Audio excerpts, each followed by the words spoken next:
on and off for many years. Let's just say probably 13 years. Okay. This has been in the process. I started writing a book. Okay. Yeah. Okay. 13 years ago, and then in the process of that relationship, it was discouraged that I do, so I put it aside, but it never left. It never left. You can't. Yeah. And I still had the content. Right. I still had all of it. Right. And so I've been working on that again. Gotcha. And my goal is to publish this year. Gotcha. Okay. Awesome. And I will say that that's probably further out of my comfort zone. Yeah. And so I've struggled to push myself there. Okay. Because it's really out of my comfort zone. Right. I am a well-known speaker and educator in marketing industry. Yeah. I'm very comfortable teaching and speaking, and I'm even comfortable doing the meditations now. Right.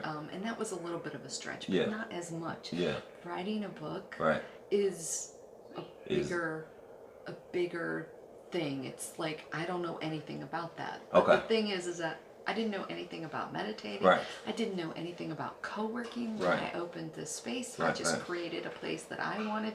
Yep. So it's not that I can't do it. It's just that I'm having to push myself a little bit further outside of something that's not as familiar to me. Gotcha. Okay, and that's what I was going to ask because, and I think it might be two different things, but I'm in the process of writing a book, and it's and I know it's all about timing, but it's taken me a little bit to kind of get to that point.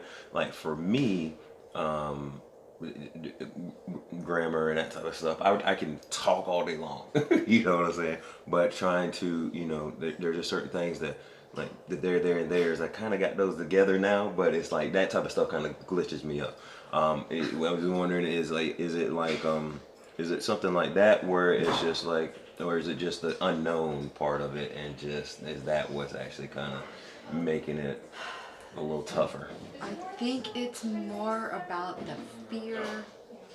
I'm not worried about grammar, or I mean, I don't particularly care to write, and I write blog posts for my space every month. Right.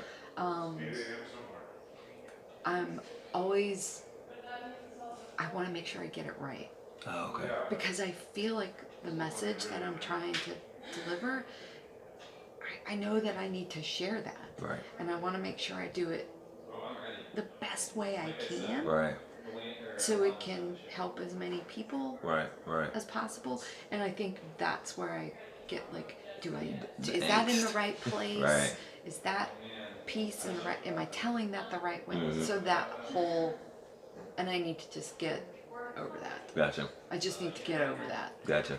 And I'm not going to say that I'm pushing myself. Right. I do some writing, and the book is, so the story behind the book was, I get up in the mornings and I now meditate and then journal, but before I was reading something, I don't know, it could be anything. Right.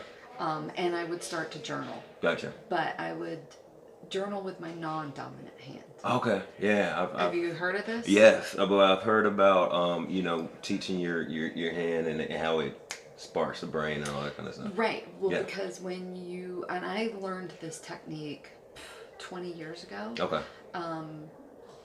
Where if you're writing with your non-dominant hand, you're so focused on trying to get the letters legible, and sometimes it's not. Yeah.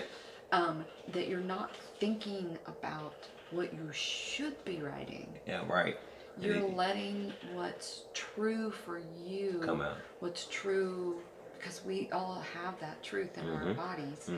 That is coming out, as opposed to, writing down what you think you should feel and what you think you should do. Right. So, but sometimes you have to do it for 5 minutes or 10 minutes before stuff starts coming out. Right. And when I started doing this, when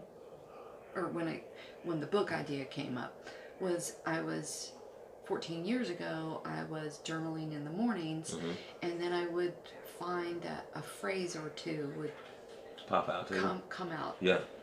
for me. Right. And so I would write that phrase on a small piece of paper, and I would stick it in my pocket, and I would carry it around with me all day long. Okay. Okay.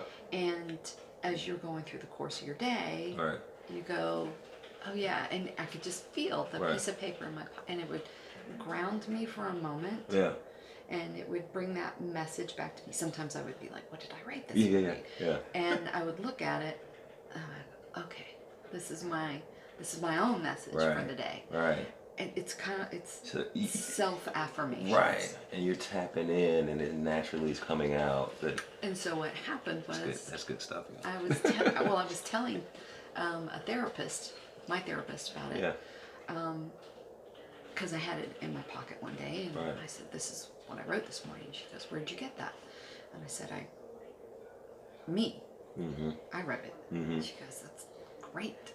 And so every time I would see her, she was, what did you write today? So I'd pull it out, and she goes, you know, you really should write a book about this. Yes.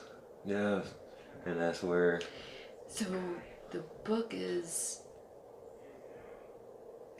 So the writing part is in the beginning. Okay. Right?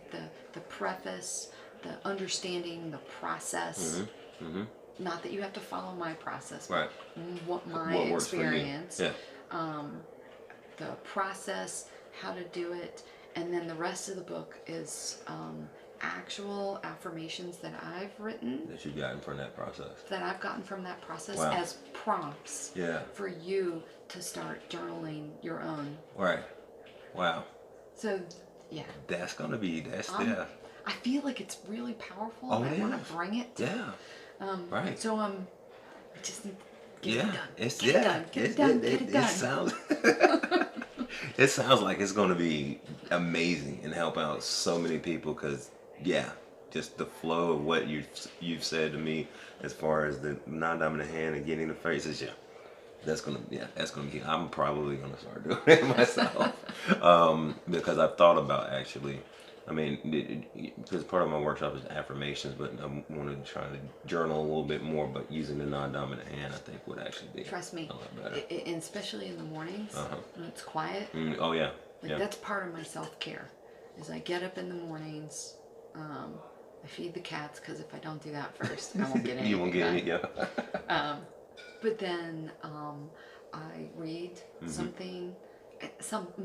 Most of the time, I'll read something for 10 or 20 minutes. Okay. And then I'll journal. Okay. For 10 or 20 minutes for as long as that's kind of working. Right. And then I work out for 20 or 30 minutes. It's kind of like my power hour. Right. And then I'm ready for the day. Okay, so there's a lot to unpack here, but it's all good stuff. I just want to unpack. So, because one of the things that I've been really talking about. So you definitely have a morning routine and certain rituals within those routines that you follow. You do.